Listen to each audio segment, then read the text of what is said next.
Rickshaw taxi चालकांना मराठी सक्तीच्या मंत्री सरनाईकांच्या निर्णयाला पक्षातूनच विरोध. भाषेचे कठोर नियम लादू नका, हा अन्याय. संजय निरुपमांचं सरनाईकांना पत्र.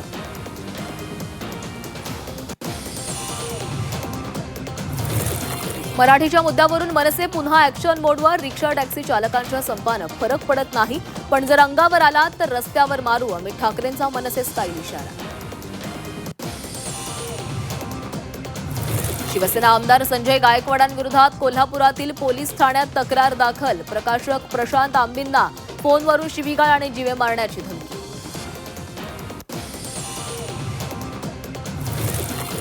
शिवसेना आमदार संजय गायकवाडांविरोधात वंचित मैदानात. जिल्ह्यात शिवाजी कोण होता पुस्तकाचं सामूहिक वाचन होणार.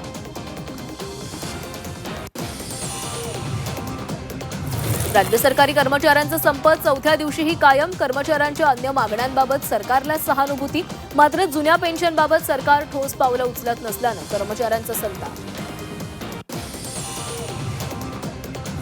शिक्षण क्षेत्रामध्ये कर्नाटक सरकारचा मराठी द्वेष.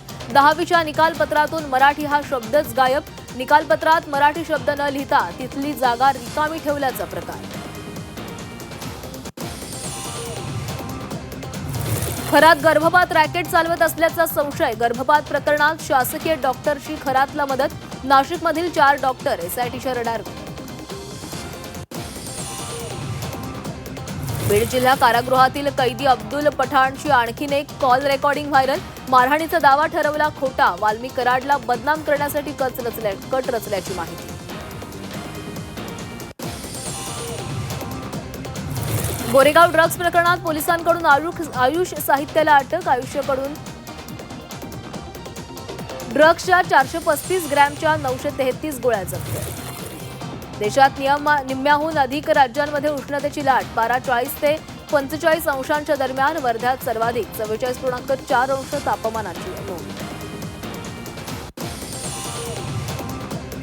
कोकणासह पश्चिम महाराष्ट्रात अवकाळी पावसाच्या सरी. संगमेश्वर तालुक्यामध्ये विजांच्या कडकडाटासह पावसाची हजेरी.